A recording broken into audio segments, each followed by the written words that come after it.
I consider myself a chef with the liquid form. It's not so much a cocktail chef, but it's really about taking the liquid form and how do you transform that and how do you instill flavor in that, right? And it goes beyond just cocktails. There's cocktails, there's virgin cocktails or mocktails, but then there's also when you're having a dinner, and this really came up when I had my restaurant in Malibu a few years ago. I had a tasting menu. It was 12 courses of liquid, 6 courses of food.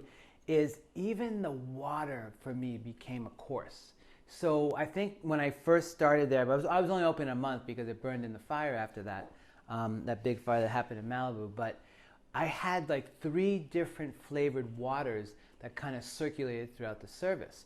So one of the things I think is just awesome because everyone's going to drink water. Everyone's going to need water during whether they're at your house, whether you're making cocktails for them at their home.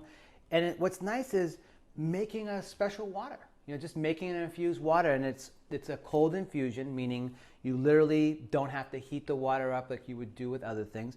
And literally what I do is I like to take these pitchers like this. So what I like about using a pitcher that's kind of an infusion jar as well is this becomes the water you put in the refrigerator, and now when you're serving the water, it's coming right from here. And what's awesome as well, just like we do in alcohol infusions, most of the alcohol infusions I do, they can look really beautiful, but it's not like you're taking that jar and pouring from that jar, right? Sometimes I do that, but not normally. So with the waters, though, you do have that opportunity to do that. So what I'm going to do is I just want to show you an easy way to do a water infusion that literally just needs to sit for pretty much a day, and you'll put it back in the refrigerator. So I am using probably one of my favorite herbs next to shiso in the world. And I get this from this farm up in Carpinteria. It's about an hour, 10 minutes north of LA. This is called flowering cinnamon Thai basil. So this is Thai basil. It is from the basil family. The way that it's different from the normal basil that you might know, like you know, the Italian basil, this has a real kind of almost like that cinnamony, licoricey flavor, and it's also got these incredible flowers, right?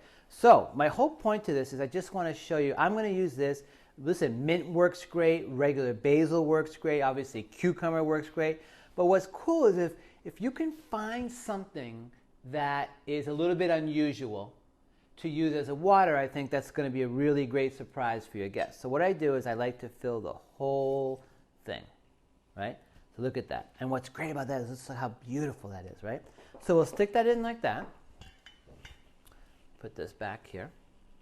So I like to fill that as much as I can, make it as dense as possible. We'll cover it with water. So that's it. I mean, that's really what it is. You know, I just literally put that in. It's covered completely with water. I'll let that sit. You do want to put it in the refrigerator because water, you know, definitely needs to be kept cold and fresh.